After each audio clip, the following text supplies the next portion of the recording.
Bismillahirrahmanirrahim. Assalamualaikum warahmatullahi wabarakatuh. Waalaikumsalam warahmatullahi wabarakatuh. Alhamdulillahirabbil alamin. Wassalatu wassalamu ala asyrofil anbiya wal mursalin wa ala alihi wa sahbihi ajmain amma ba'd. Segala puji bagi Allah, Tuhan seluruh alam. Semoga salawat dan keselamatan tercurahkan selalu pada Nabi dan Rasul terbaik kita Muhammad SAW beserta keluarganya dan para sahabatnya. Baik para jamaah sekalian, sebelumnya terima kasih banyak sudah bisa bergabung kembali bersama kita Badan Dakwah Islam PT Donggi Semarang LNG dalam kajian bulanan. Insya Allah untuk kajian kali ini akan diisi oleh Ustadz Agus Hendra, dan kita melanjutkan kembali kajian mengenai ensiklopedia sholat. Alhamdulillah Ustadz sudah bergabung bersama kita.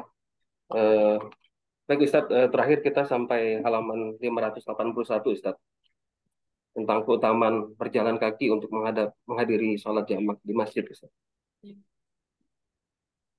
Bismillahirrahmanirrahim. Assalamualaikum warahmatullahi wabarakatuh. Waalaikumsalam warahmatullahi wabarakatuh. Alhamdulillah nahmaduhu wa nasta'inuhu wa nastaghfiruhu wa na'udzu billahi min syururi anfusina wa min sayyiati a'malina may yahdihillahu fala mudilla lahu wa may yudlil fala hadiya lahu. Asyhadu an la ilaha illallah wahdahu la syarika lah wa asyhadu anna Muhammadan 'abduhu wa rasuluh.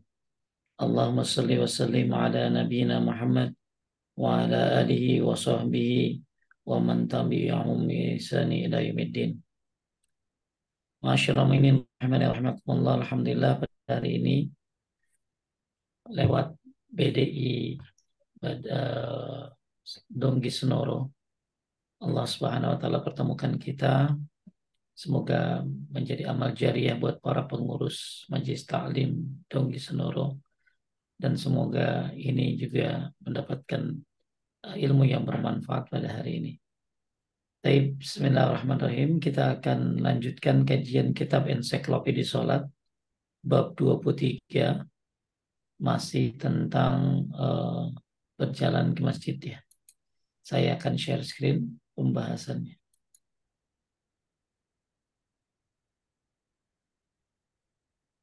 Poin nomor 3 ya, Ahmad. Bentar.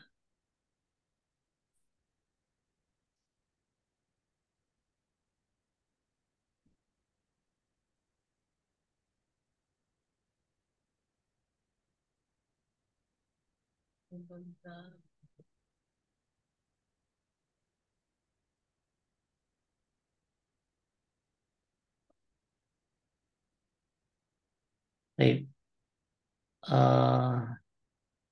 Saya gedein. Ush.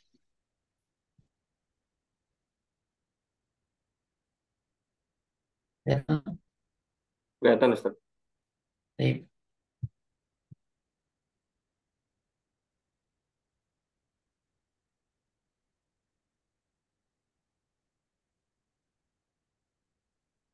Yang nomor 3, Ustaz. Yang nomor 3 ya. Ya. Baik, sedikit kita review tentang keutamaan berjalan kaki untuk menghadiri sholat berjamaah di masjid. Kecintaan yang besar pada sholat jamaah di masjid menjadikan seorang berada dalam naungan Allah pada hari kiamat. Kita sering dengar hadis ini bahwa di antara 7 golongan orang yang dinaungi oleh Allah Subhanahu wa taala adalah rajul qalbuhu mu'allaqun fil masajid. Orang yang hatinya terikat dengan masjid. Maka mudah-mudahan mereka, orang-orang khususnya bapak-bapak yang rajin ke masjid, berjamaah di masjid, maka mudah-mudahan mereka berada dalam naungan Allah Subhanahu wa taala. Dan bagi mereka yang mendukungnya seperti istrinya atau anak-anaknya atau siapa yang mendukungnya, temannya, untuk mengajak orang-orang kantor ke masjid, maka mudah-mudahan ini pun menjadi sebuah wasilah mendapatkan perlindungan dari Allah Subhanahu wa taala, yang mana di mana kita akan dinaungi dengan naungan Allah Subhanahu wa taala, tentunya naungan yang sangat kita harapkan nanti di padang mahsyar. Kemudian Yang selanjutnya, yang kedua, berjalan kaki menuju tempat sholat jamaah dapat meninggikan seorang beberapa derajat, menghapus kesalahan, dan menghasilkan berbagai kebaikan. Jadi bukan hanya ngapusin dosa naik derajat, tapi dapat kebaikan juga. Kemudian kita masuk kepada poin yang ketiga. Lanjutkan. Poin yang ketiga. Ya, ditetapkan baginya pahala saat berjalan ke rumah. Sebagian ditetapkan baginya pahala saat berjalan ke tempat sholat jika dia mengharapkan pahala dari hal tersebut.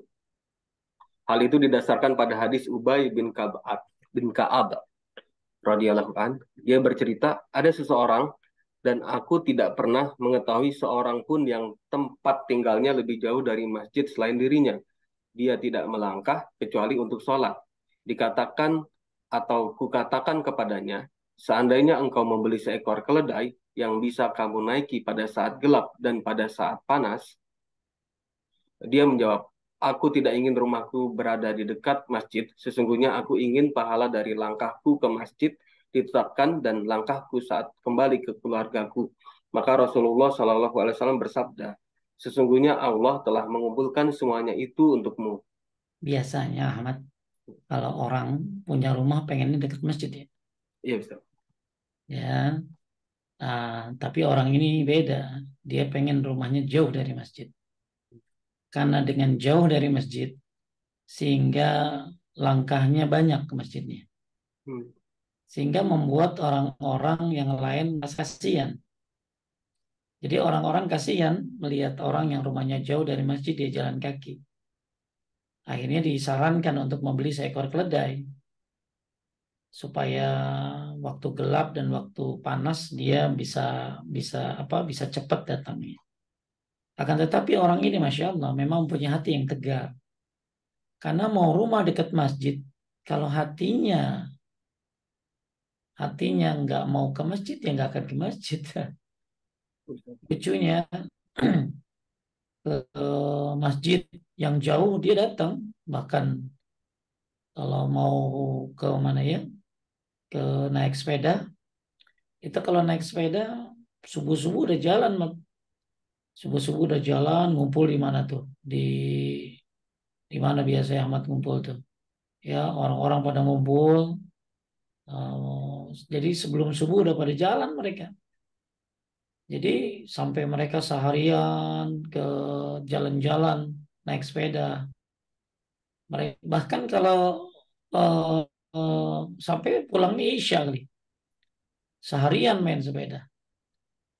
Olahraga bagus ya. Apa tapi ya hati-hati dari melalaikan.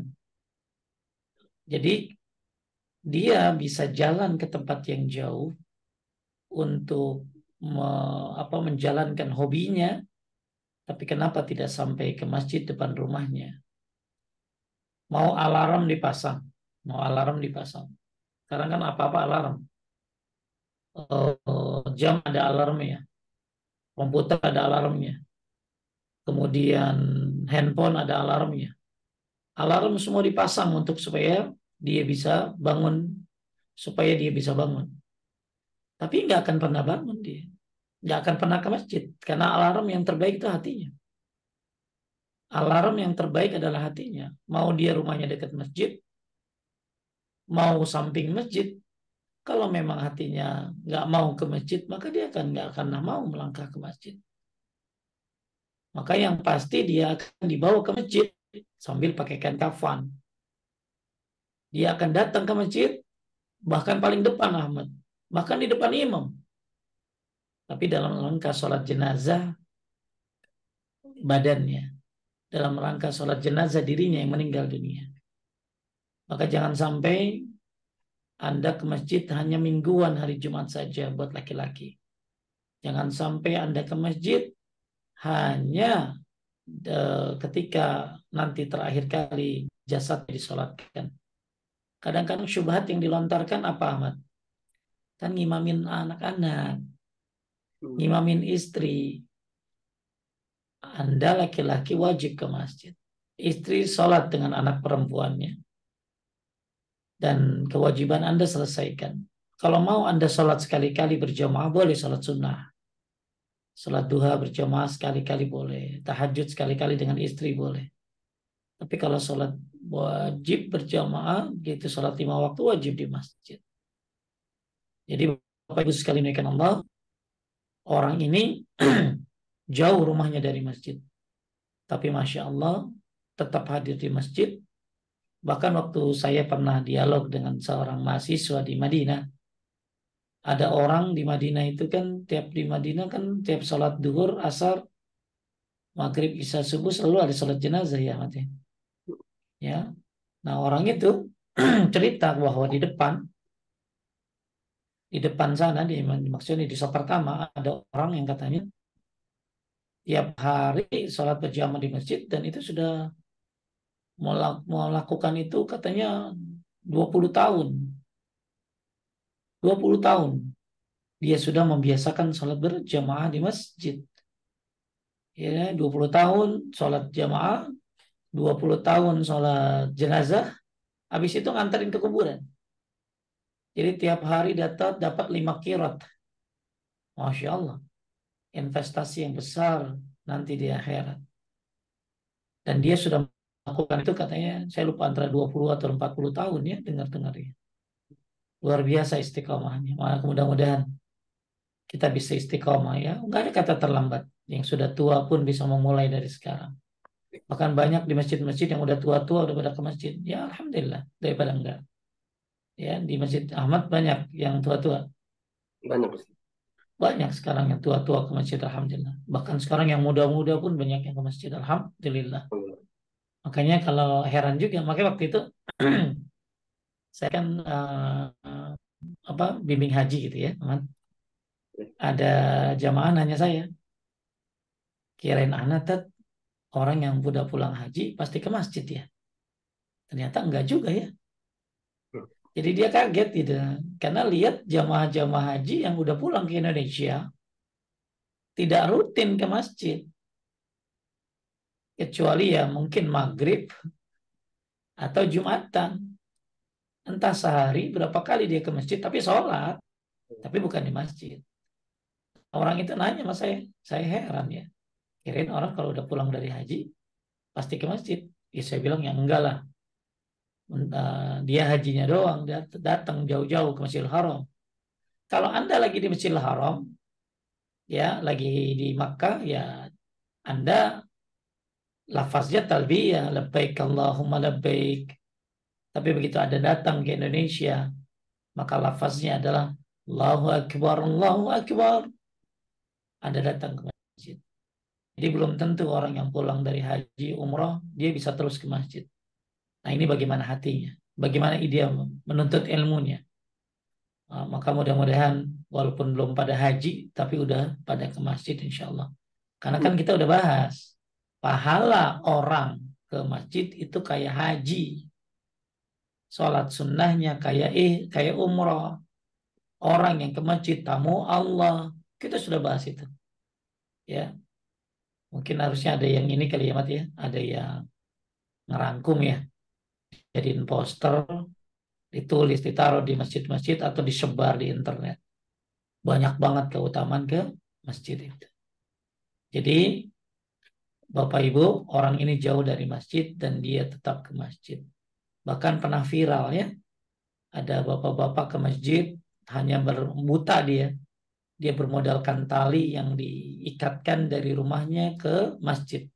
Maka dengan tali itulah dia berjalan. Ya, pernah juga saya lihat orang ke masjid dalam keadaan ngesot-ngesot karena kakinya memang sakit. Bahkan sekarang fasilitas sudah banyak banget. Bisa pakai kursi roda dan lain-lain. Taib kata Nabi SAW, "Qad jama'allah laka dzalika kullah." Sungguhnya Allah telah mengumpulkan semua ini, semua itu untukmu. Jadi yang mau cita-cita rumah dekat masjid boleh. Tapi bukan cita-cita rumah dekat masjid. Saya cita-cita pengen ke masjid. Ya, walaupun jauh juga insya Allah dia waktu itu pernah ada orang nanya saya. Dia itu waktu di Amerika susah banget masjid itu. Dia kalau mau ke masjid harus keluarin duit kurang lebih ya mungkin 500.000 zaman dulu ya. Tapi dia lakuin itu. Cuman subuh doang karena nggak ada masjid gitu. Ya alhamdulillah sekarang masjid mungkin udah banyak ya, termasuk di negara-negara non Muslim, tapi tidak sebanyak di Indonesia. Maka nikmat tinggal di Indonesia adalah Anda bisa pilih masjid mana untuk melakukan sholat berjamaah. Kemudian dalam riwayat yang lain, sesungguhnya untukmu apa yang kau harapkan. Maka kita bukankah kita juga punya harapan? Kenapa Ahmad ke masjid? Coba. Kalau tadi kan harapannya si sahabat ini ya pengen pahala langkahku ke masjid ditetapkan dan langkahku saat kembali keluargaku. Jadi saat berangkat ke masjid dikasih pahala, saat pulang dari masjid pun dikasih pahala. Itu harapan dia. Pertanyaan saya, harapan Ahmad apa? Sama, Ustaz. Ya harapan kita sama. Bahkan mungkin kita lebihin aja, Mas. Ya. Harapan saya mudah-mudahan langkah-langkah ini bukan hanya menuju masjid, tapi menuju surganya Allah Amin. Subhanahu wa Ta'ala, insya Allah. Tapi kan pasti berat, ada cobaannya, apalagi yang tinggal di kantor. Ya. Ya, tinggal di kantor tuh cobaan ke masjidnya susah banget itu. Ahmad ada di basement Di basement ada, di seberang kantor ada masjid Pondok yang Indah. Albina. Iya itu ya masih Pondok Indah ya. Ya. Oh, tapi kan kudu jalan lewat perberangan jalan. Wah itu luar biasa tuh jihad itu. Yang di kantor tuh susah loh daripada yang di perumahan. Kalau yang di perumahan dia tinggal di klaster apalagi ya tinggal jalan. Tapi kalau yang di kantor itu ya harus turun dari lift. Belum lagi lift desek-desekan. Kagak ada lift naik tangga. Ya belum lagi wudhunya ngantri. Belum lagi apalagi yang daerah kayak Ahmad depan pondok ya, Masjid Pondok Indah. Ya harus lewat tangga penyeberangan. Maka kalau orang yang memang males, oh udah bagi dia musola di kantor udah cukup. Tapi bagi orang yang mengharapkan langkahnya ke surga, ya, ya saya mah cuma mikir gini aja. Waktu itu ada satu masjid yang saya harus langkah jauh sekali. Ya boleh, itu yang Semanggi Ahmad, Semanggi.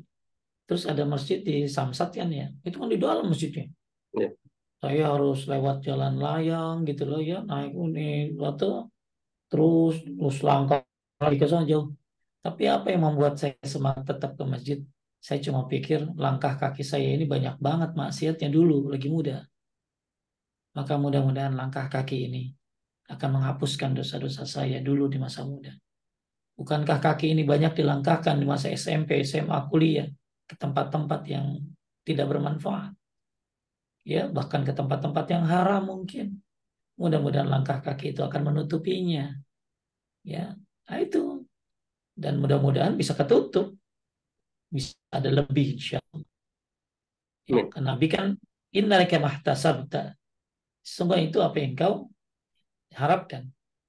Imam Nawawi lanjut. Imam An-Nawawi radhiyallahu an mengatakan di dalam hadis tersebut terdapat penetapan pahala bagi langkah yang pulang sebagaimana ditetapkan pada langkah berangkat. Baik. Kemarin saya ada ibu-ibu nanya, dia punya anak laki-laki tiga Muhammad, tapi belum pada ke masjid karena mungkin belum ada contoh dari suaminya. Lalu dia tanya, saya bilang nyanterin bu, paling sebulan ibu nganterin dia. Nanti lama-lama dia biasa. Fasilitasin dong. Jangan kalau kursus difasilitasin supir. Ya anak ke sekolah difasilitasin mobil kendaraan khusus. Sampai khusus kan ada orang-orang kalau orang-orang kaya tuh. Ini mobil kantor, ini mobil kerja, ini mobil nganterin anak. Kalau mobil anak karena sering makanya yang listrik. Ya banyak sekali dia.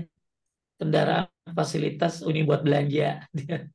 Ini buat off-road. Ini buat naik gunung. Luar biasa mobilnya sesuai dengan ada bagiannya. Kenapa? Ya kalau memang dia mampu, ibu kenapa nggak fasilitasin? Kenapa anak sekolah difasilitasin dengan supir? Kenapa ke masjid enggak? Hmm. Bahkan kalau ibu mati nanti itu tiga anak rajin ke masjid di tiap hari tiga kali haji, satu kali sholat, kali 15 kali haji, ibu dapat pahalanya dari anak. Ya, nangis dia. Kenapa? Ya karena dia, Masya Allah, berharap anak-anaknya bisa ke masjid. Maka butuh contoh tentunya dari suami. Tapi kalau suaminya belum, gimana Pak Ustadz? Ya udah, ibu yang nganterin lah. Ya enak. Kadang-kadang kita nganterin anak ke sekolah, seneng lihat dia apa berangkat sekolah itu, kita dadah-dadahan ya depan kelasnya. Wih, ini pulang dari masjid, lebih senang lagi harusnya. Tapi dari Rasulullah SAW bersabda dari Abu Musa al-Asy'ari, sesungguhnya, lanjut, Sesungguhnya orang yang berpahala paling besar dalam sholat adalah yang paling jauh tempat tinggalnya, lalu yang lebih jauh lagi dari mereka. Yang menunggu sholat sehingga dia menunaikannya bersama imam lebih besar pahalanya daripada orang yang mengerjakannya kemudian tidur. jadi makin jauh orang dari masjid rumahnya, makin besar pahalanya. Tapi ya tadi kita pengennya simple, pengen deket masjid, ya nggak apa-apa. Tapi langkahnya tentunya tidak sebanyak yang jauh. Nah, cuman yang jauh itu mungkin harus prepare-nya jauh-jauh supaya dia bisa dapat takbiratul ihram bersama imam, bisa sholat sunnah juga. Tapi kalau dia dekat ya mungkin lebih lebih manfaatnya nggak masalah. Lanjut Dari dari Jabir, Jabir radhiyallahu anhu dia bercerita, tempat di sekitar masjid kosong lalu Bani Salimah bermaksud untuk pindah ke dekat masjid. Hal itu sampai terdengar oleh Rasulullah SAW. Maka beliau bersabda kepada mereka, sesungguhnya telah sampai berita kepadaku bahwa kalian bermaksud untuk pindah ke dekat masjid. Maka mereka menjawab, benar, wahai Rasulullah, kami memang bermaksud untuk melakukan hal itu. Beliau pun bersabda, wahai Bani Salimah, tetaplah di tempat kalian, di tempat tinggal kalian, niscaya akan ditetapkan pahala untuk langkah-langkah kalian. Tetaplah di tempat tinggal kalian, niscaya akan ditetapkan pahala bagi langkah-langkah kalian. masya Allah. Jadi ada sebuah ada sebuah suku yang pengen pindah ke dekat masjid Hmm. karena samping masjid kosong. Maka tanya, Nabi ngedengar, maka apa Nabi dikasih tahu, ya dia rukum tuktab asarukum, dia rukum tuktab asarukum, ya tetaplah tinggal nih sekalian, saya kalian tinggal bala bagian langkah-langkah kalian. Maksudnya tetap di rumah, maksudnya jangan pindah. Karena apa? Langkah kalian akan dicatat. Langkah kalian akan dicatat. Hmm. Ya kan tadi idealnya sekarang semua orang mungkin ya, yang semua orang yang ngaji ya, pengen punya perumahan yang dekat dengan masjid. Akan tetapi yang ideal mungkin menurut kita gitu. Tapi sebenarnya ya kalau hatinya nggak mau ke masjid dia nggak akan jalan. Orang kalau udah mau ke masjid, mau rumahnya jauh juga dia tetap ke masjid. Ya mau rumahnya jauh dia juga tetap ke masjid, walaupun rumahnya jauh.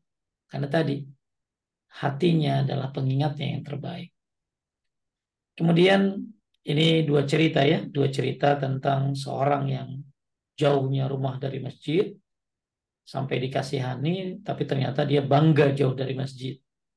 Satu lagi orang yang pengen pindah dekat masjid, bahkan disuruh nggak boleh pindah dekat masjid, ya supaya jauh dari masjid karena langkahnya akan dicatat setiap dia ke masjid bahkan pulangnya.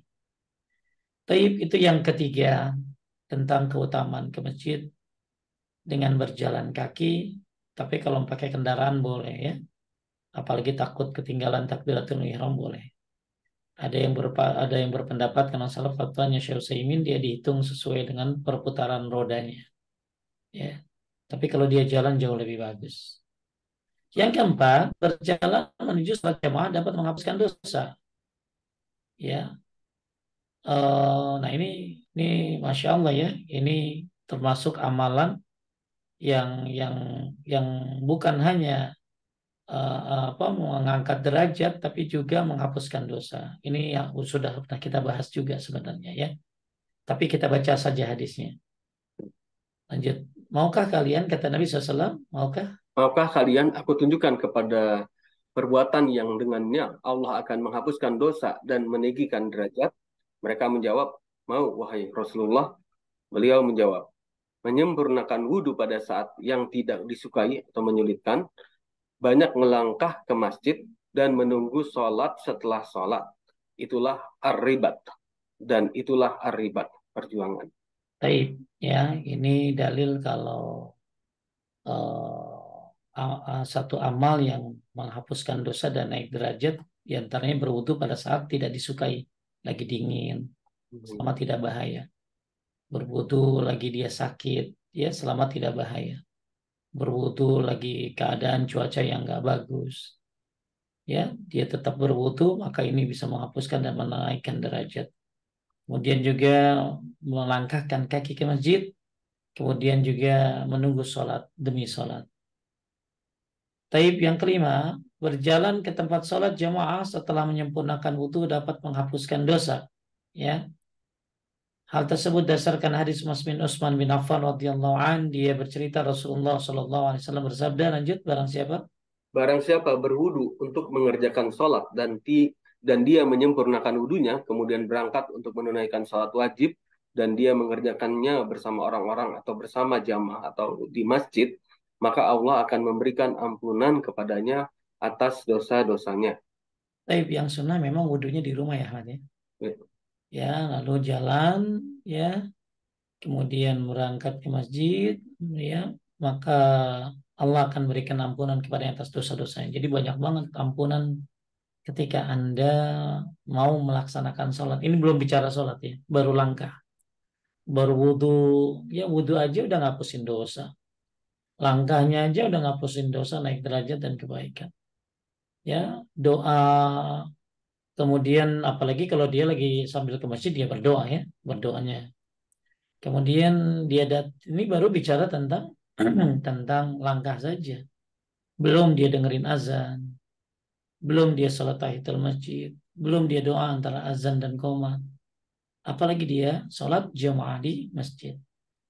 Kemudian yang keenam, Allah menyediakan jamuan di surga bagi orang yang berangkat ke masjid pada pagi atau sore hari setiap kali dia melakukannya. Dasarkan hadis Abu Hurairah dari Nabi Sallallahu Alaihi Wasallam, man goda ilal masjidi awraha addallahu lahu fil jannah nuzulan kullama goda awraha. Lanjut. Barang siapa pergi ke masjid pada pagi atau sore hari, niscaya Allah akan menyediakan baginya jamuan di surga setiap kali dia pergi pada pagi atau sore hari. Asal kata godok berarti Ah, pada pagi hari. Sedangkan kata roha. roha berarti pulang pada sore hari. Keduanya dipergunakan untuk pergi dan pulang secara mutlak dan luas. Kata a'ada berarti Ada. menyiapkan. An-nuzul berarti penghormatan atau jamuan yang disediakan pada tamu pada saat kedatangannya. Hal itu disediakan setiap kali pergi pagi dan sore hari, yang kemudian itu merupakan anugerah yang diberikan oleh Allah kepada siapa saja yang berangkat menunaikan sholat di masjid pada pagi dan sore hari, yakni disediakan baginya jamuan pada saat kepergian dan kepulangannya. Pagi sore berarti sholat apa? Sholat subuh dan Subuh asar. dan asar. Makanya sholat subuh dan asar ini suka digandingkan juga. Hmm. Bukan hanya isya dan subuh. Disebutnya bardain. Bahkan man shallal bardain dakhalal jannah. Siapa yang sholat bardain, bardain ini dua waktu yang dingin, subuh dan asar, maka dia masuk surga. Hmm. Ya, makanya di sini disebutkan juga siapa yang ke masjid waktu pagi atau roha atau sore hari, ya maka Allah siapkan bagi dia apa? Allah siapkan bagi dia nuzulan, ya penghormatan atau jamuan setiap dia pergi dan pulang. Maka insya Allah nanti orang-orang yang rajin ke masjid, khususnya subuh dan asar, apalagi sholat 5 waktu tentunya, Allah akan jamu dia di surganya Allah Subhanahu wa taala. Ya, Allah akan berikan penghormatan buat dia di surganya Allah Subhanahu wa taala. Ini tentu yang sangat kita harapkan dan kita dambakan. Kalau penghormatan dari manusia nggak ini ya, nggak abadi ya Mat ya. Ya. Hari ini Anda dihormati, besok Anda dicaci maki. Hari ini Anda dipilih, besok Anda dijatuhkan. Tapi penghormatan dari Allah Subhanahu wa taala ini penghormatan dari suatu hal yang sangat istimewa. Makanya pasti berat subuh ke masjid itu. Apalagi jalan kaki, apalagi rumahnya banyak anjing sekitarnya. Hmm. Ya ada orang, ya ada orang, ada orang kalau ke masjid,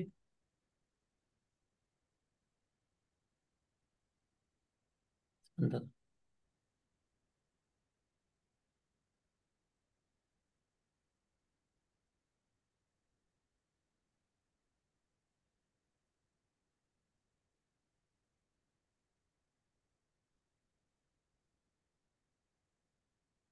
Eh,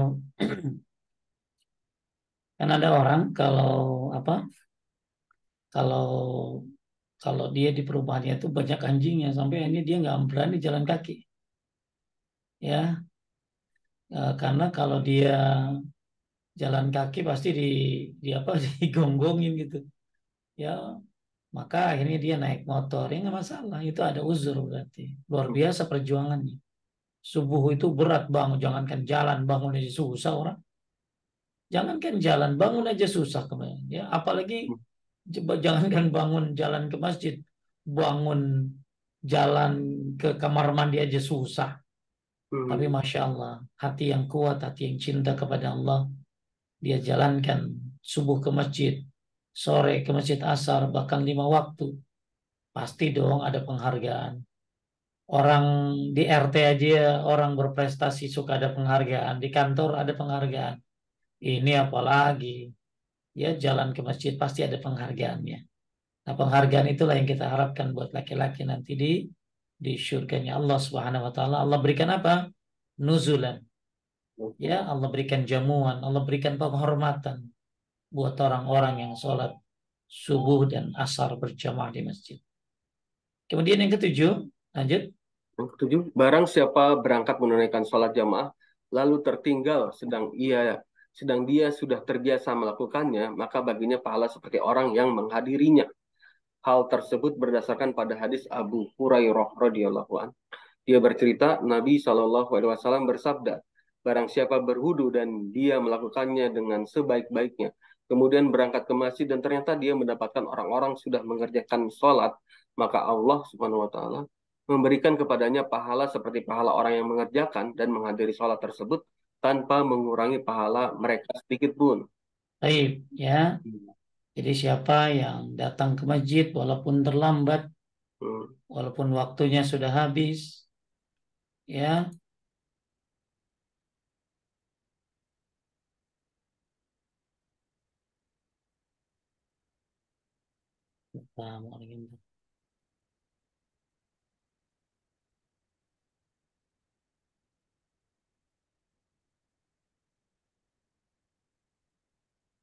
Walaupun dia datang ke masjid ternyata sudah apa ya, sudah selesai, tetap Anda dapat kok.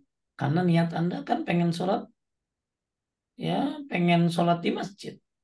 Hmm. Maka Anda tetap dapat pahalanya. Maka ketika seseorang datang ke masjid lalu kemudian dia terlambat, ya, maka dia dapat pahalanya. Ya, dia dapat pahalanya. Taib, lanjut yang ke-8. Barang siapa bersuci lalu berangkat ke tempat pelaksanaan sholat jamaah, maka dia berada dalam keadaan sholat sampai dia kembali lagi ke rumahnya. Hal tersebut didasarkan pada hadis Abu Hurairah radhiyallahu an. Ia bercerita Rasulullah Shallallahu Alaihi Wasallam bersabda, jika salah seorang di antara kalian berwudu di rumahnya, kemudian dia mendatangi masjid, dia termasuk dalam keadaan sholat Duyuk itu sehingga dia duyuk teman. kembali.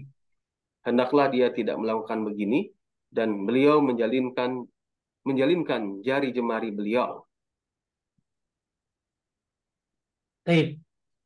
Jadi ini larangan kalau ada orang yang mau kemana ke masjid, maka dilarang melakukan ini Ahmad, ya, Hmm. melakukan tasbih namanya, ya, melakukan tasbih. Tasbih. Tasbih ini, ya, orang yang eh, menjalinkan jemari seperti ini. Ini namanya tasbih. Maka ini nggak boleh, ya. Kenapa? Karena kalau orang lagi jalan ke masjid, dia lagi sholat sebenarnya. Hmm. Jadi orang kalau ke masjid, dia sebenarnya lagi sholat gitu, ya. Eh, Kalau orang lagi ke masjid, jadi sebenarnya dia dalam keadaan sholat. Maka kalau orang sholat kan dilarang begini, Hmm. ya dilarang begini. Masya Allah ya. Jadi Anda tuh dianggap sholat walaupun belum sholat. Hmm. Anda dianggap sholat walaupun belum belum sholat. Makanya pahalanya Masya Allah luar biasa orang ke masjid ini. Lanjut. Pahala orang yang pergi berangkat sholat jamaah dalam keadaan suci sama dengan pahala orang yang menunaikan haji dan umroh. Hal tersebut didasarkan pada hadis Abu Umamah. Rasulullah SAW bersabda, Barang siapa? barang siapa keluar dari rumahnya dalam keadaan suci menuju ke tempat sholat wajib, maka pahalanya sama seperti pahala orang yang menunaikan haji yang berihram. Masya Allah. Tuh. Ya, siapa yang ke masjid, ya pahalanya kayak orang haji dan dia sedang berihram. Kan kalau haji ada waktunya nanti dia nggak berihram kan habis umroh, ya kan? Habis umroh dia ngapain lagi Ahmad? Habis umroh kan dia nungguin haji. Terus pas haji kan dia udah lepas ihram kan kalau udah apa tawaf ifadah misalnya ya, udah jumroh ya, udah ini kan dia udah tapi masih ada tanggal 11 kan? Masih ada tanggal 12, masih ada tanggal 13, masih ada tanggal 4 sampai tanggal 13 kan ya. Maka itu dianggap dia apa kayak begitu, Hmm. kayak orang yang apa tadi berangkat haji tapi ihram. Ya berarti tanggal berapa Ahmad? Tanggal 8, 9, 10. Ya biasanya kan orang kalau udah tanggal 8, 9, 10 udah beres tuh biasanya ya. Nah, udah beres biasanya. Udah dari mana? Udah dari Arafah, Musdalifah sampai subuh, kemudian tawaf ifadah, lalu jumrah, akobah, udah selesai itu tanggal 10 biasanya. Maka itulah kedudukannya orang yang apa tadi? Orang yang pergi ke masjid, Masya Allah. Masa sih ya orang gak tertarik ya Ahmad ya? Ya jangan sampai kita kayak orang sakit ya. Ya jangan sampai kita kayak orang sakit, udah tahu banyak keutamaan tapi kayaknya kagak berminat. Nih sakitnya sakit bukan sakit badan, sakit hatinya kali. Banyak banget keutamaan ke masjid itu, sayang banget. Ya ini jadi bekal yang indah. Maka ibu-ibu suruhlah suaminya ke masjid. Lanjut. 10. Orang yang berangkat menunaikan sholat jamaah senantiasa dalam jaminan Allah. Hal itu didasarkan pada hadis Abu Umamah Al-Bahili dari Rasulullah Shallallahu Alaihi Wasallam. Beliau bersabda, ada 3 kelompok orang yang berada dalam jaminan Allah yang maha mulia lagi maha perkasa. Seseorang yang pergi berperang di jalan Allah yang maha mulia lagi maha perkasa, maka dia berada dalam jaminan Allah sampai dia mewafatkannya, lalu memasukkannya ke surga atau menyerahkan kepadanya pahala dan ghanimah yang dia dapatkan. Seorang yang berangkat ke masjid maka dia berada dalam jaminan Allah sehingga dia mewafatkannya, lalu memasukkannya ke surga atau menyerahkan kepadanya pahala dan ghanimah yang diperolehnya. Dan seseorang yang masuk rumahnya dengan mengucapkan salam, maka dia berada dalam jaminan Allah yang maha mulia lagi Masya Allah. maha perkasa. Jadi kita masuk rumah, baca Assalamualaikum. Maka berada dalam jaminan Allah. Kemudian kita berangkat ke masjid, maka kita berada dalam jaminan Allah. Sampai ya sehingga Allah mewafatkannya dan masukkan dia ke surga. Atau yang ketiga nih ya, orang yang jihad ya, orang yang jihad. Ya, lalu dia dapat jaminan Allah sampai dia wafat atau dia dapat ghanimah. Ya, maka insya Allah dua bisa kita kerjain ya, Ahmad ya. Dua. Ya, dua apa tuh tadi? Jalan ke masjid, ya, lalu masuk rumah ngucapin Assalamualaikum. Ini luar biasa orang yang ke masjid ini. Yang demikian ini merupakan anugerah dari Allah Azza wa Jalla, itu menjadikan masing-masing dari ketiga kelompok orang tersebut berada dalam jaminannya sehingga dia memberikan pahala yang setimpal. Ya. Kata dominun berarti madmunun, yang dijamin. Sedangkan sabda Nabi, warajulun dakhala baitahu bisalamin, orang yang masuk rumahnya dengan mengucapkan salam mencakup dua sisi. Satu, mengucapkan salam jika masuk rumahnya. Dua, masuk ke rumahnya dia menginginkan keselamatan, yaitu tetap tinggal dalam rumah dalam rangka mencari keselamatan dari berbagai fitnah. Hal itu menganjurkan untuk beruzlah dan merintahkan untuk tidak banyak berinteraksi dengan orang-orang. Jadi kalau jadi ini ada penafsiran tentang masuk rumah pakai salam dapat jaminan, apa nih maksudnya? Kalau ke masjid, ya kalau ke masjid, kalau tadi kan jihad dapat jaminan. Kalau ke masjid dapat jaminan sampai dia wafat, sampai dia masuk surga. Nah kalau masuk rumah dapat jaminan gimana tuh? Masuk rumah, yang pertama adalah masuk rumah ngucapin salam. Yang kedua, masuk rumah karena takut di luar banyak maksiat, takut di luar banyak fitnah. Nah ini orang kenal dengan ujlah. Ujlah itu artinya menyendiri. Tapi menyendiri ini tetap ke masjid, Ahmad. Tetap ke masjid, ya. Jadi kalau misalnya di luar banyak apa ya, banyak fitnah, banyak syubhat, banyak godaan, ya sudah. Dia boleh di mana, di rumah. Ya di rumah, apalagi kerja sambil di rumah kan bisa sekarang ya. Ya apa namanya itu, WFH ya. WFH, apalagi zaman kemarin lagi banyaknya COVID, tentunya ya boleh-boleh saja. Nah, ini maksud orang ke rumah. Kenapa orang yang kalau orang jihad dapat jaminan, ya pantas dah. Orang ke masjid dapat jaminan, masya Allah, lebih pantas lagi tentunya. Ya, nah, sekarang masuk ke rumah dapat jaminan, keren kan? Ya, tapi ngucapin salam atau masuk ke rumah pengen dia selamat, pengen masuk rumah dia selamat. Selamat dari apa? Selamat dari fitnah, dari syubhat, dari syahwat. Nah sekarang masalahnya di rumah juga kita nggak bakalan bisa selamat, Ahmad. Kalau masih tetap ada gadget. Karena semua syahwat, syubhatnya pindah ke gadget. Ya makanya Masya Allah ya, di rumah aja kita masih diganggu. Kalau zaman dulu, ya di luar banyak maksiat, banyak syubhat, udah ke rumah aja dah. Ya ke rumah, nggak keluar-keluar dah. Tapi zaman sekarang mau di rumah, mau di mana aja, syubhat dan syahwat tetap menyerang. Pemikiran-pemikiran sesat tetap menyerang. Makanya di antara tugas para ibu ya adalah menjaga rumah, kan bapak kerja, menjaga rumah. Menjaga rumah dari apa? Ya dari orang-orang yang tidak baik, dan termasuk menurut saya menjaga rumah dari pemikiran-pemikiran yang tidak baik. Jadi kita lanjutkan nomor 11. Para malaikat mencari para pejalan kaki yang menuju ke tempat salat jamaah. Hal tersebut didasarkan pada hadis Abdullah bin Abbas dari Nabi Shallallahu Alaihi Wasallam yang di dalamnya disebutkan Allah berkata kepada Nabi Sallallahu Alaihi Shallallahu Alaihi Wasallam. Wasallam dalam sebuah mimpi, Hai Muhammad, apakah engkau tahu apa yang diperbincangkan oleh malaula ala, para malaikat yang didekatkan? Aku pun menjawab, ya tentang kafarat. Diam di masjid setelah sholat, berjalan kaki ke tempat sholat jamaah, dan menyempurnakan wudhu pada saat yang tidak disukai. Coba nih. Jadi manusia malaikat itu lagi, kan ada malaikat-malaikat yang dekat dengan Allah.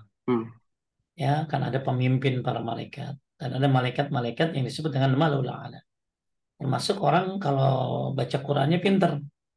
Ya, makanya al-mahir bil Qur'an ma'as safaratil kiramil barar.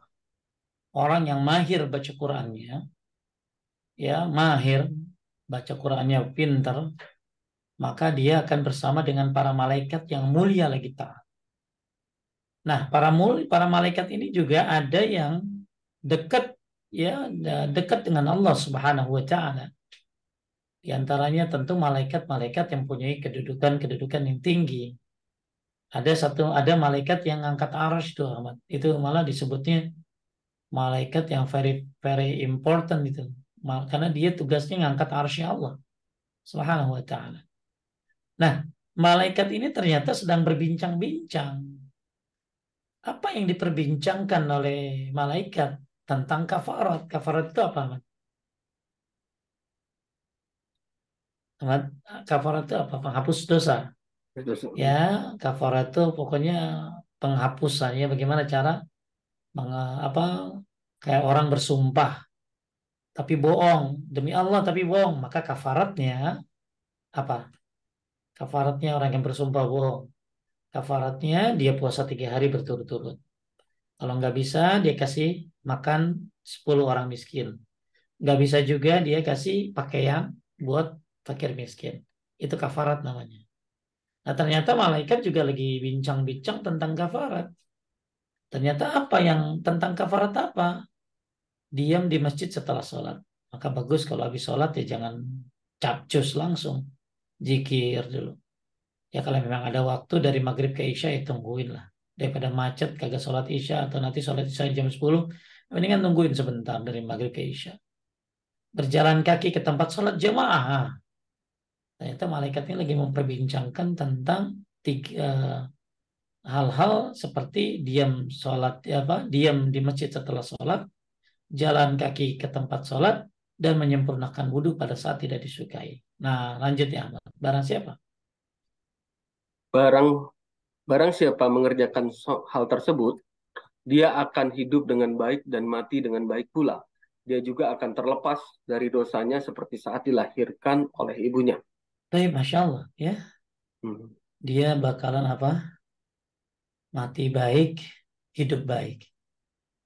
Maka kalau orang pengen mati baik, ya, kemudian hidup baik dan mati baik, maka lakukan 3 hal ini.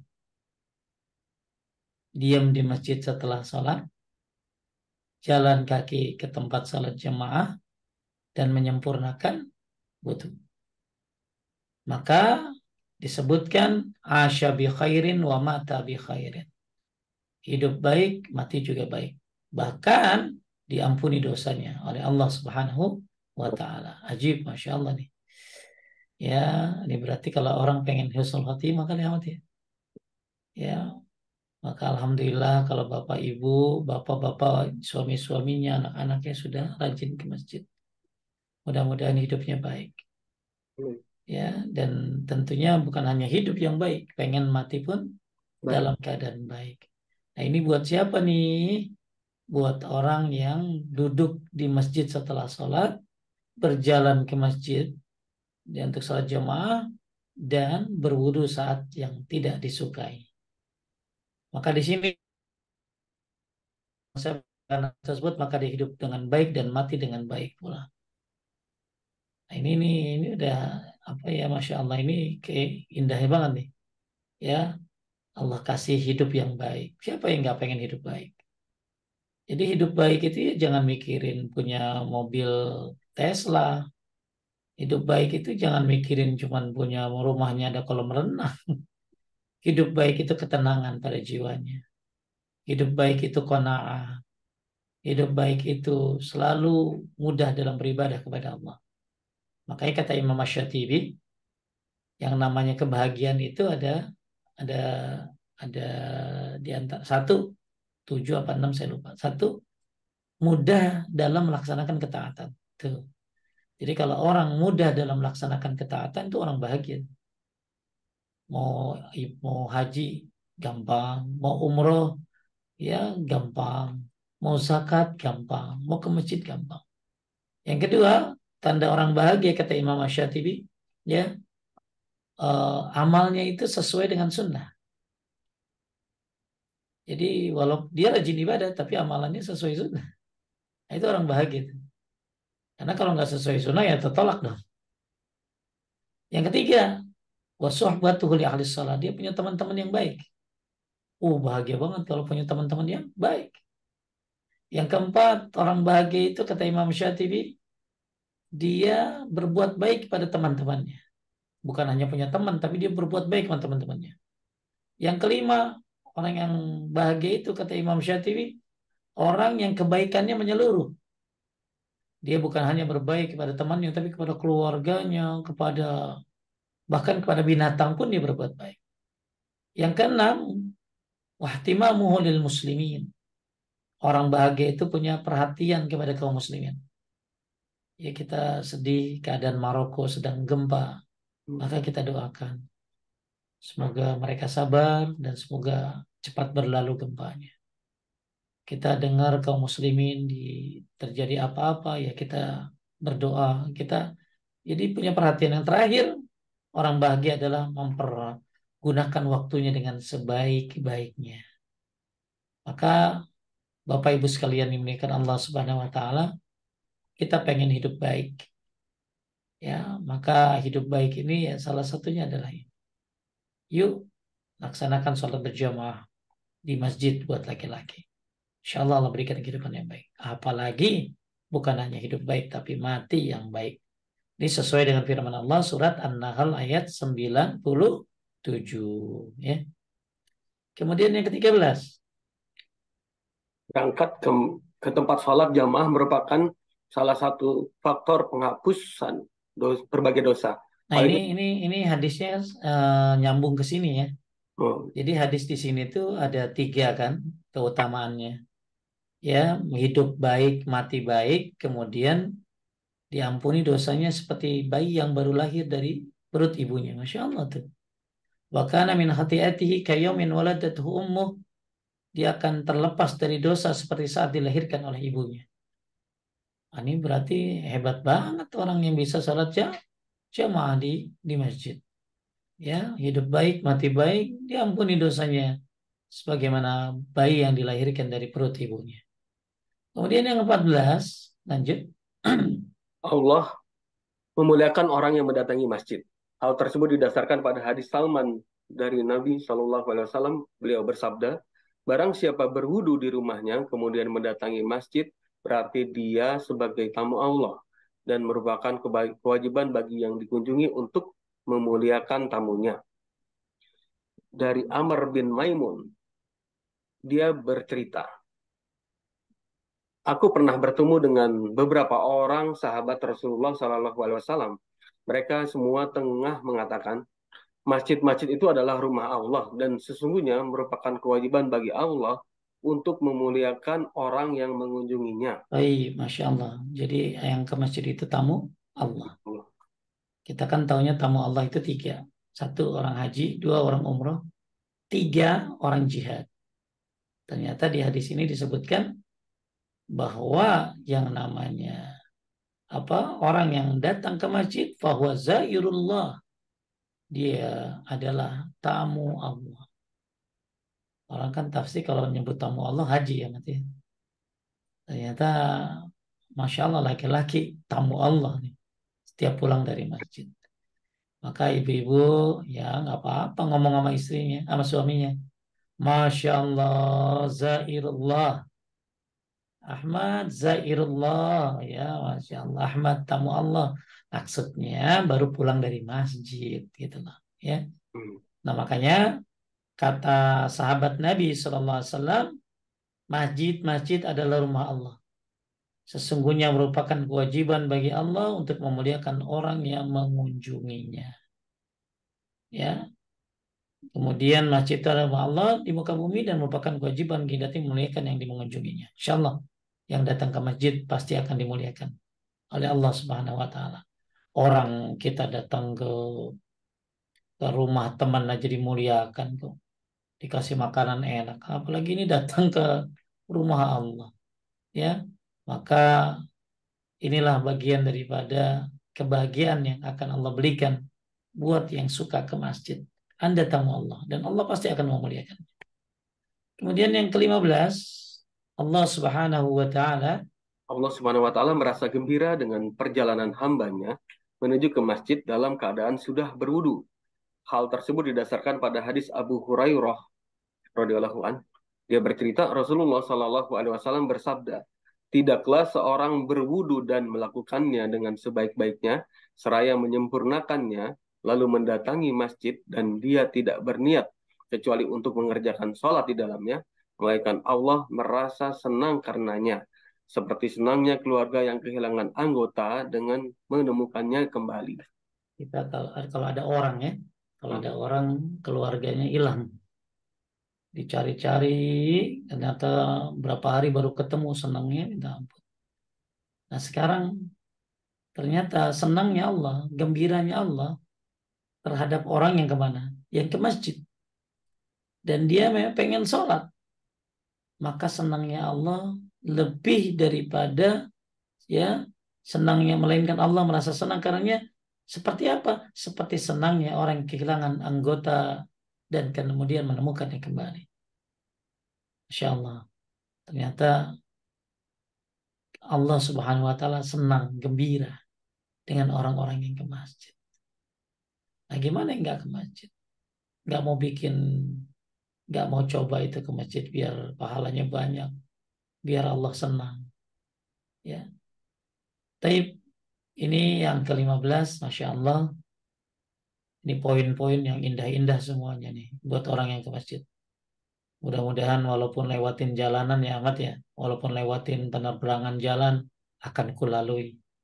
Ngapain lu? Pengen bikin senang Allah Subhanahu wa Ta'ala. Pengen hidup baik, pengen mati baik, pengen dapat jaminan, pengen seperti bayi yang dilahirkan dari perut ibunya. Nah, ini kalau bisa ada yang ngerangkum enak banget ya Ahmad nih.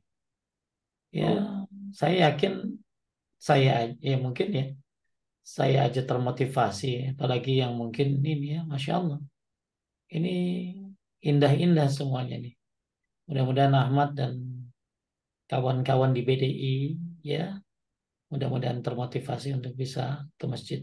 Amin. Ibu-ibu, raih pahalamu lewat suami-suamimu dan anak-anak.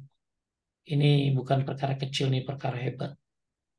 Ya, fasilitasin anakmu, anterin anakmu. Ya, masa kursus anak dianterin ke masjid kagak dianterin. Anterin. Nanti lama-lama biasa. Fasilitasi. Pakai apa kek?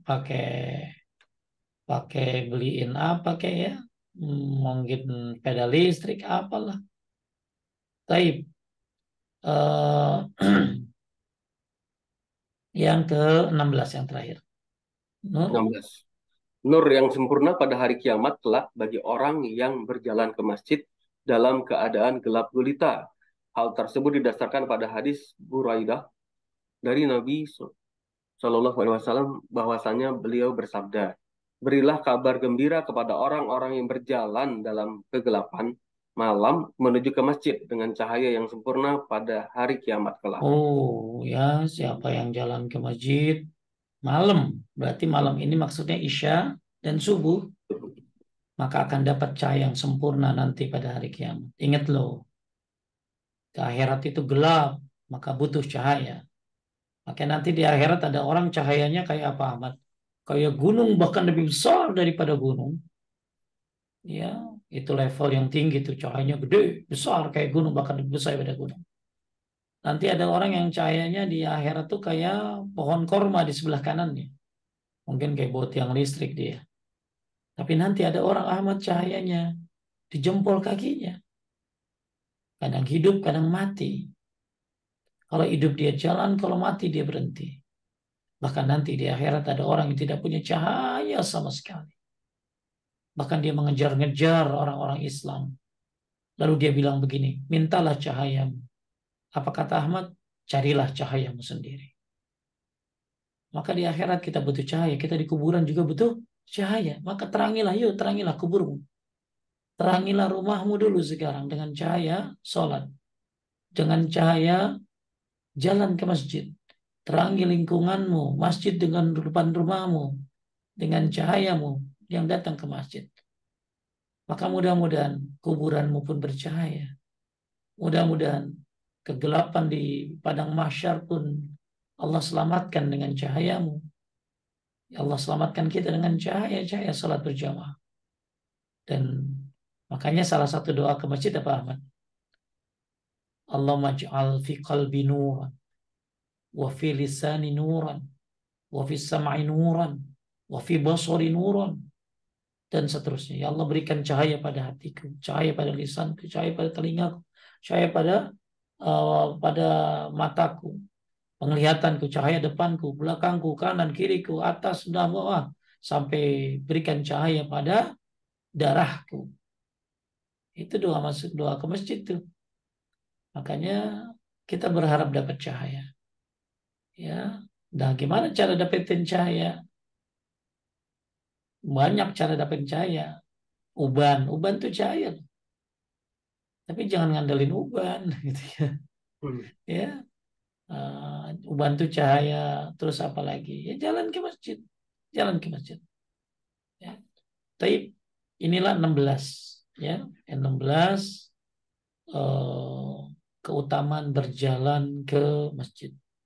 Mudah-mudahan Anda termotivasi, khususnya bapak-bapak dan anak-anak muda. Mungkin ada pertanyaan, Ahmad, silakan. Pertanyaan belum ada Ustaz, di chat. Barangkali ada yang mau bertanya langsung. Paling ada yang bertanya ini Ustaz, apakah ada PDF-nya untuk yang 16 materi ini? Ada kitabnya sebenarnya. Ada kitabnya buku ensiklopedia sholat. Kitabnya namanya ini nih, saya share ya. Kitabnya nih.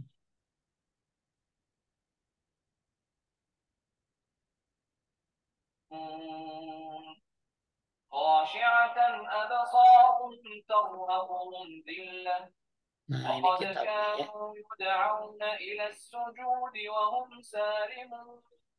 Silakan cari di online ya. Nah, Ini Tokopedia ada. ini ada 3 jilid ya, Ahmad ya. Oh iya, Kita baru 1 jilid ini. ini baru jilid 1. Dari jilid 1 ya. Ya. Mungkin kalau sampai jilid 3 15 tahun kali ya. Iya. Mudah-mudahan masih sehat, masih hidup ya. Amin. Baik. Ya tidak ada yang bertanya. Mungkin ada yang mau bertanya langsung. Raise hand, silakan Bapak Ibu.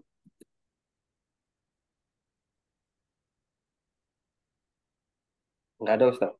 Gimana? Baik, nggak ada. Hmm. Mau dilanjutin, Ahmad? Terserah kalau Ustaz capek kelihatannya. Oh, enggak.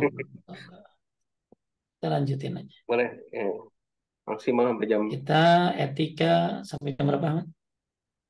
Tadi sudah sampai sekarang yang F. Nggak sampai jam. Eh, Ini ada yang oh nanya sampai nih. jam 2 maksimal Ustaz. Oh, Ada yang nanya siapa tuh? bentar. Ada yang nanya ya? Eh, Hmm. eh, oh ada yang bertanya Ustaz. Mau dijawab dulu? Mau dibaca? Silakan, silakan. Ustadz ingin bertanya, bagaimana jika seorang istri sudah mengingatkan suami untuk ke masjid, namun beliau belum tertarik? Apakah sang istri tidak mendapatkan hidup baik, mati yang baik nanti? Ya, mati baik ini kan personal. Hmm.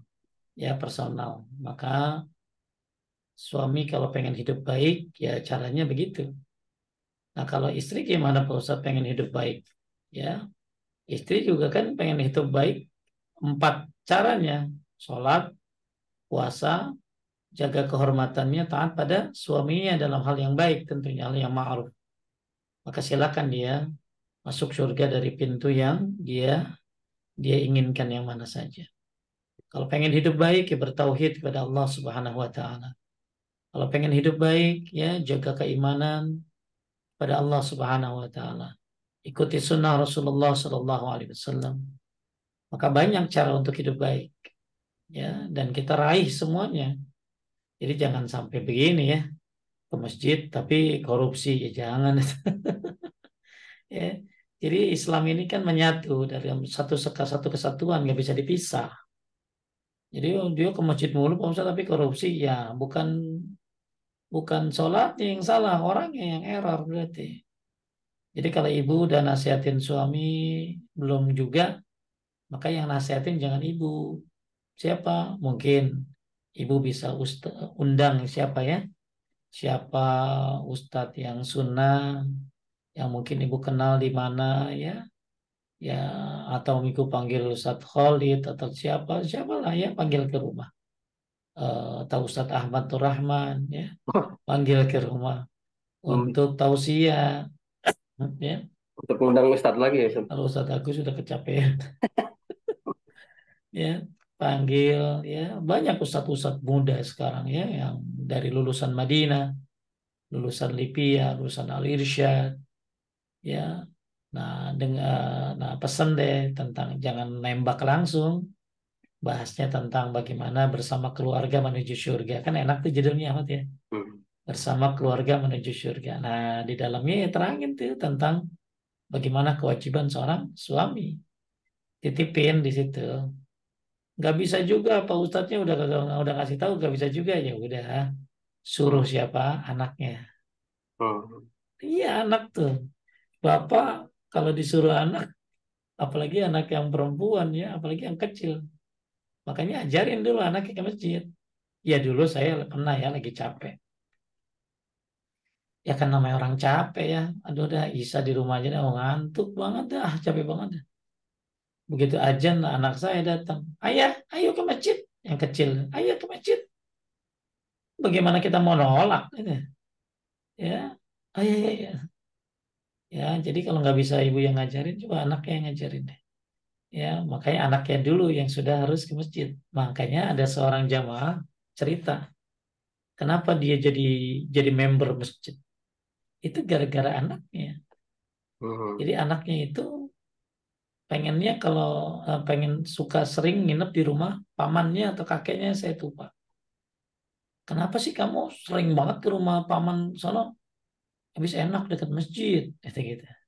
Habis enak dekat masjid. Ah, emang anaknya itu rajin ke masjid, tapi bapaknya enggak. Jadi pokoknya bapaknya ini akhirnya dapat hidayah gara-gara kata-kata anak itu. Habis enak kalau dekat paman rumahnya dekat masjid, aku bisa dekat ke masjid. Gitu. Makanya si bapak itu dapat hidayah lewat anaknya. Anaknya tuh ya karena rajin ke masjid, tanya Allah kasih hidayah bapaknya. Masa bapak kagak malu lihat anak begitu coba Ahmad. Ahmad misalnya apa belum bisa baca Quran, lihat anaknya baca Quran kan minder juga. Aduh gue belajar ah, gitu, gitu loh. Ya Ya, Ustadz. iya. Makanya kalau istri nggak bisa ya kadang kalau istri ngasih tahu suami kan nyolot gitu loh. Ya ada ibu-ibu galak banget ngasih tahu lakinya. Kau ke masjid pak, tuh kayak tetangga sebelah. Wah lakinya langsung marah. Lu kawin aja mau tetangga sebelah sono gitu. Ya harusnya jangan begitu ngasih taunya. Ngasih taunya dengan cara yang baik. Yang nggak ke masjid, ya nggak bisa juga ya udah ibu yang sholat tepat waktu. Nggak bisa juga ya udah ibu sama anak-anak udah ke masjid itu. Walaupun ibu harusnya di rumah ya. Tapi ibu kan lagi ngajarin. Lagi ngajarin suami, lagi ngajarin anaknya. Ya, bahkan ada bapak-bapak waktu itu Ahmad cerita dia itu sholatnya di rumah mulu. Akhirnya suatu ketika istrinya bangunin dia, pih jalan yuk habis subuh yuk. Kan suami istri itu kan seneng ya, jalan habis subuh naik sepedahan gitu ya. Tapi ya ke masjid dulu ya. Nah ini naik mobil sampai disetirin sama istrinya, disetirin sama istrinya. Pokoknya suaminya akhirnya masuk masjid aja. Ya akhirnya pas habis pulang dari masjid dia ngomong suaminya, enak ya kalau pagi-pagi ke masjid. Oh, tuh hidayahku lewatnya yang bebekku. Istrinya bisa menjadi penyebab hidayah suaminya. Banyak cerita-cerita begitu. Ya ada lagi bapak-bapak, anaknya itu di pesantren. Namanya anak di pesantren kan jam 5 udah siap-siap ke masjid. Begitu pulang dari rumah, dari pesantren ke rumah, liburan ya. Nah akhirnya si anaknya ini jam 5.05 udah ngoprek-ngoprek motor mau ke masjid. Udah siap-siap pokoknya. Akhirnya bapaknya yang nganterin, udah kayak ojek aja, tapi bapaknya nggak ke masjid. Bapaknya nggak ke masjid. Pokoknya bapaknya tugasnya nganterin anak ke masjid. Karena kasihan masjidnya jauh dari rumahnya. Lama-lama si bapak itu mikir, dia cerita sama saya. Saya mikir, masa anak gua ke masjid guanya di tempat parkiran? Ya, masa gua anak gua ke masjid? Ya, sayanya ke masjid, dapat hidayah anak. Oh, ini suaminya itu, bapak itu. Ya banyak cerita-cerita ya. Kalau nggak bisa juga, Pak Ustadz ya doa lah. Ya, doa terus. Mudah-mudahan suatu saat, suatu waktu. Ya mungkin di masa tuanya kalau dia masih hidup. atau di akhir hidupnya, mudah-mudahan. Banyak sekarang ya yang member-member masjid itu yang kita nggak kenal Hmm. dan tua-tua. Kita cuma bisa bilang apa? Alhamdulillah, ini dia ke masjid. Ya, tapi kita nggak tahu. Pokoknya selama ini nggak ada di masjid aja. Ya, bertahun-tahun. Tapi setelah pensiun ternyata ada di masjid. Ya, Alhamdulillah. Wah, hidayah namanya juga ya. Bisa lebih cepat, bisa lebih lambat. Yang pasti yang lebih cepat ya pasti lebih banyak amal. Ada lagi yang nanya? Ada Ustadz, masih ada lanjutannya.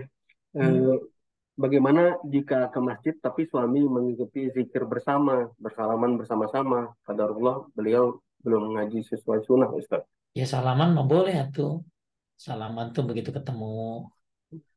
Ya, Hmm. salaman tuh begitu ketemu salaman. Pulang salaman gitu ya. Hmm. Terus doa ya suruh aja. Terangin, udah diterangin belum gitu loh. Terangin dulu dong sama suaminya. Ya, yang kalau doa mah bagus sendiri-sendiri. Nih dalilnya gitu lah. Kalau salaman bagus, tiap mau ketemu mau berpisah salaman. Nggak usah bareng-bareng begitu. Dikasih tahu dulu. Nggak bisa juga, udah bagus udah ke masjid ya. Udah bagus udah ke masjid, mudah-mudahan ilmunya perlahan datang. Ya, karena memang kadang-kadang di masjid itu kan ada kebiasaan-kebiasaan yang udah jadi kebiasaan lama gitu loh. Dan nggak bisa dirubah gitu loh. Nah, mungkin karena suaminya belum ngaji ya dia masih ikut-ikutan. Dia sudah datang ke masjid kok. Nah, masalahnya kita udah ngasih tahu belum? Ibu udah ngasih tahu belum? Kalau udah dan dia alasannya nggak enak ya sudah. Ya, Hmm. mudah-mudahan suatu saat dia kedengar kajian, dia mungkin dia bisa mendakwahi juga. Ya, mudah-mudahan itu semua proses ya, proses. Makanya setelah dia di masjid, ya bagus dia menuntut ilmu. Makanya kadang-kadang jalan-jalan tuh jangan ke mall doang. Jalan-jalan tuh ajakin jalan-jalan kan kajian. Ya, dulu ada bapak-bapak Ahmad, ya kalau nganterin istrinya doang kajian. Hmm. Dia nggak pernah mau denger kajian. Pokoknya dia nganterin istrinya aja. Hmm. Suatu ketika pas dia nganterin istrinya sampai masjid hujan, terpaksa didengerin kajian karena dia naik motor. Akhirnya mulai kecantol. Ya sedikit-sedikit ya namanya hidayah. Maka doa, doa, doa, berakhlak baik pada suamimu, katakan yang baik dengan cara yang baik. Semoga Allah lembutkan hatinya. Lanjut. Ini ada dua pertanyaan lagi, Ustaz, tapi di luar tema. Ustaz, Hmm. Gak eh, apa-apa. eh, eh, jika ada teman yang suka minta tolong untuk menagih hutangnya kepada saudara melalui kami, dan kami tidak mau terlibat dengan hutang piutang tersebut, apakah boleh kami blokir, Ustaz? Ya kalau diblokir ya alasannya saya bingung, maksudnya nagih utang kepada saudara melalui kami. Minta Dan tolong. kami tidak mau terlibat utang piutang tersebut. Ya nolong kan bagus, Bu. Ya mungkin ibu punya, kan gini loh, kita ini nolong orang. Makin kita suka nolong orang, itu makin lapang dada kita. Jadi orang nolong orang itu bukan hanya sebenarnya kita nolong dia, soalnya kita nolong diri sendiri. Jadi sebenarnya kalau kita nolong orang, kata Ibnu Qayyim, makin ta'awun dirimu kepada orang lain, makin lapang dadamu. Ahmad kalau habis nolong orang kan ada rasa puas kan. Ya maka kalau dan menolong orang itu bukan hanya dengan duit, dengan jabatan kita, dengan kekuasaan kita, dengan apa yang bisa, dengan KTP apa sih namanya KTBRC atau apalah ya. Hmm. Ya, jadi kalau saya bisa nolong orang dengan cara saya, misalnya cara saya yaitu dengan mengenalkan dia sama orang lain yang mungkin punya kekuasaan, selama itu bukan sogok menyogok, bagus itu. Ahmad di kantor, ya punya jabatan, lalu ada orang ya kena kasus atau apa, dia minta maaf mau tobat, maka kita tolong dengan jabatan kita itu bagus. Jadi kenapa ibu dimintain tolong sama saudara itu atau teman ibu? Bisa jadi karena ibu dianggap mampu. Jadi siapa yang memudahkan orang lain, Allah akan mudahkan dia. Siapa yang menolong orang lain, maka Allah pun akan menolongnya. Siapa yang memudahkan orang lain, malah bisa dihindari dari api neraka. Jadi jangan pelit dengan jabatan kita, jangan pelit dengan kekuasaan, dengan kemampuan kita. Apalagi kita punya banyak teman yang bisa bantu selama caranya baik, halal. Jangan kabur, kenapa diblokir gitu loh. Ya, jadi dia minta tolong sama Anda, dianggap Anda mampu.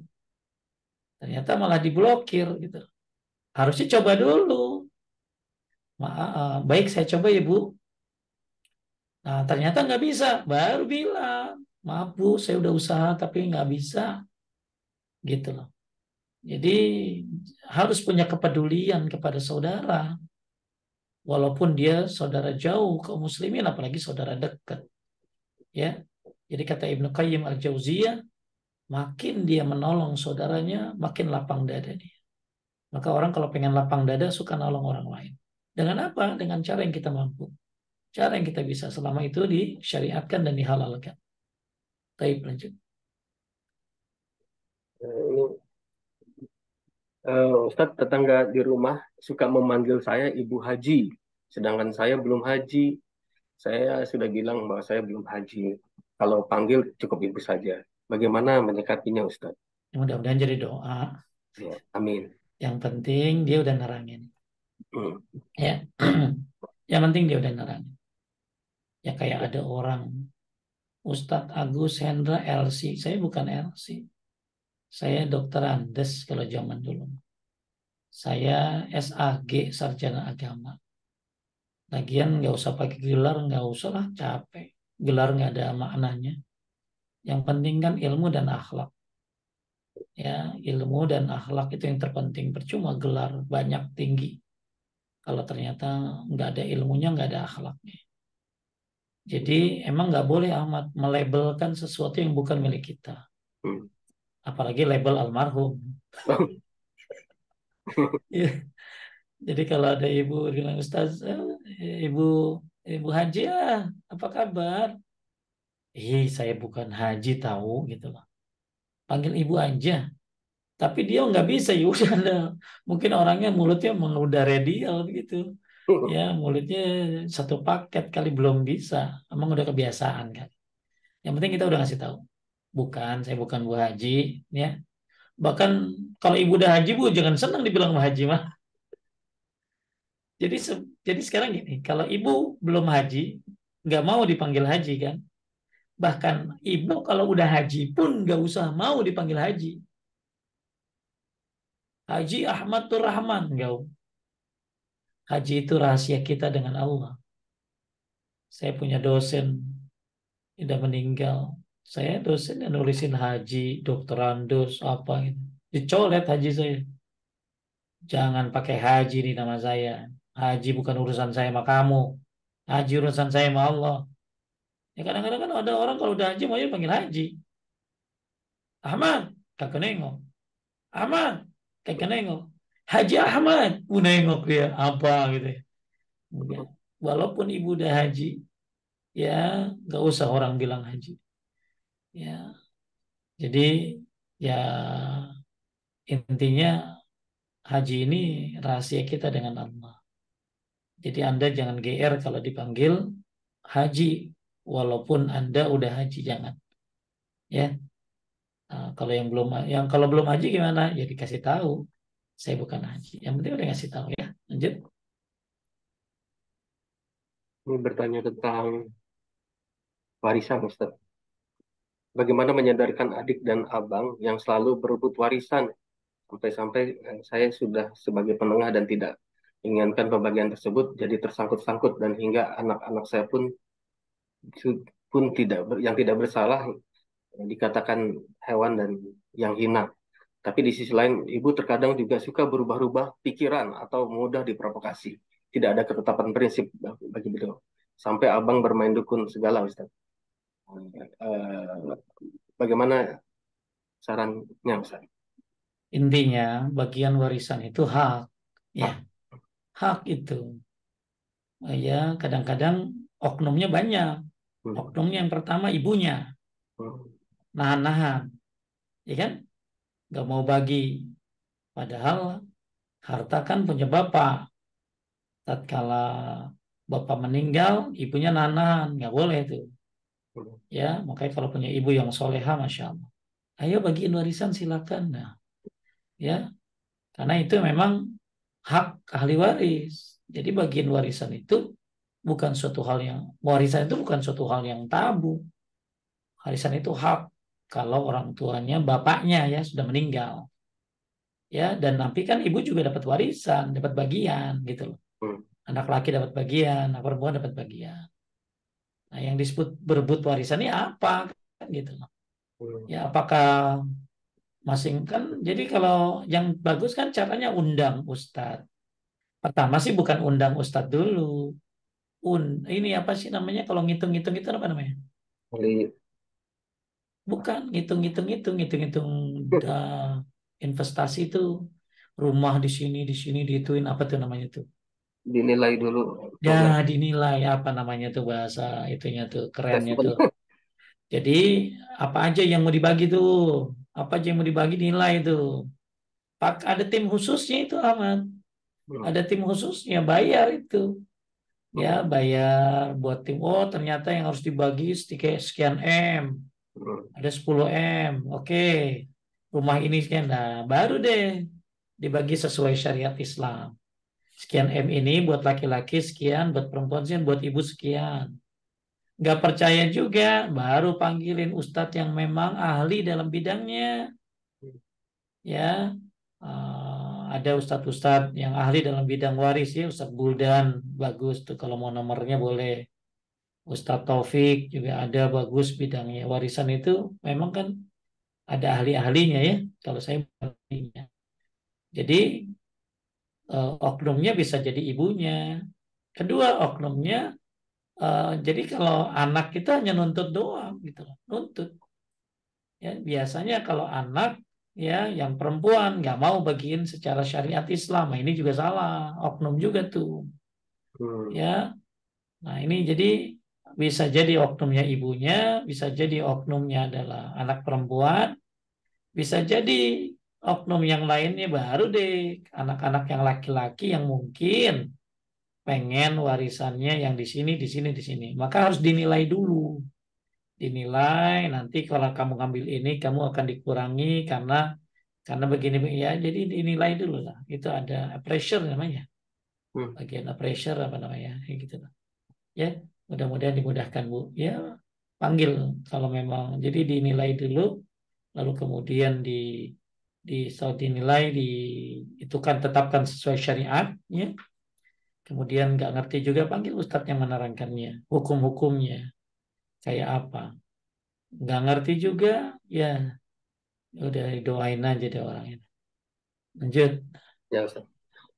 Apabila kita sedang safar dan sudah sampai di tempat tujuan atau hotel dan menginap di sana 3 hari, apakah sholatnya tetap di qasar, Ustaz, atau boleh tidak? nggak apa-apa. Kalau di bawah 3 hari, Hmm. ya ada ulama yang menyebutkan seperti itu, seperti fatwa Syekh bin Bas juga di bawah 4 hari boleh sholatnya di qasar dan di jama ya sampai di bawah 4 hari. Ya. Lanjut, Kemudian jika sholat ada kekurangan dalam hal yang rukun dan mau sujud sahwi juga lupa karena pelupa, apakah berdosa, Ustaz? ya bisa nggak sah sholatnya Kalau karena dia begitu. ninggalin rukun kan. Hmm. Maka kalau dia ingat dan wudhunya masih ada, udah selesai sholat nih, ingat nih lupa, tadi ninggalin rukun, langsung tambah 1 rakaat lagi. Dia ninggalin rukunnya di rakaat keberapa? Saya ninggalin rukun rakaat ketiga sholat duhur. Tapi udah salam Pak Ustadz, udah ngobrol, udah mau buka mukena, masih ada wudhu nggak? Masih, pakai mukenanya. Ya, jadi udah masih Bapak intinya belum Bapak nggak apa-apa udah ngobrol karena Nabi juga pernah begitu. Hmm. Jadi ibu masih wudhunya masih ada ya. Yang bagus sih belum terbuka mukenanya. Yang penting belum terbuka auratnya. Ahmad lupa nih rokaat ketiga belum lupa nggak ruku atau lupa nggak baca Al-Fatihah. Ingat sudah salam, maka Ahmad langsung naik lagi tambah 1 rakaat. Setelah tambah 1 rakaat, tahiyat akhir lagi. Setelah tahiyat akhir, salam kanan kiri, lalu sujud 2 kali. Ya, habis sujud 2 kali, salam lagi. Itu caranya. Ya, walaupun udah ngobrol, ya, selama wudhunya masih ada. Ya, tapi kalau udah nggak ada Pak Ustadz gimana? Ulangi lagi sholatnya. Kalau dia udah batal, udah kentut, tapi dia ninggalin rukun, ulangi lagi sholat. Ya, lanjut. Eh, ini sudah tidak ada pertanyaan lagi, Ustaz. Baik. Hmm. Mudah-mudahan Bapak Ibu semuanya yang punya masalah urusan Amin. dimudahkan oleh Allah. Amin. Amin. Terus ya berdoa kepada Allah, minta kemudahan, dan jangan lupa minta hidayah buat saudara-saudaramu yang masih belum dapat hidayah. Ya doakan, ibumu doakan, siapa lagi, saudara, kakak-kakakmu, adik-adikmu yang belum dapat hidayah doakan. Jangan sampai kita dapat hidayah sendiri. Kita pengen masuk surga bersama keluarga. Kita pengen selamat dari neraka bersama keluarga. Maka doakan mereka semuanya agar dapat hidayah. Baik urusan apapun, ya. Semoga Allah berikan kita hidayah semuanya dan terus dalam istiqomah dalam menuntut ilmu. Terima kasih Ahmad dan Oh, Ustaz. semua tim yang tergabung dalam BDI Donggi Senoro. Semoga Allah berikan pahala yang berlimpah buat para pengurus. Barakallahu fikum, subhanakallahumma bihamdika asyhadu an la ilaha illa anta astaghfiruka wa atubu ilaik. Assalamualaikum warahmatullahi wabarakatuh. Waalaikumsalam. Waalaikumsalam Ya, warahmatullahi wabarakatuh. syukran Ustaz. Waalaikumsalam Ustaz. Terima kasih Ustaz. Sehat selalu. Siap. Pamit ya. Terima kasih Ustadz dan pengurus. Assalamualaikum warahmatullahi wabarakatuh. Assalamualaikum warahmatullahi wabarakatuh. Pamit ya. Assalamualaikum Ustaz. Waalaikumsalam warahmatullahi wabarakatuh.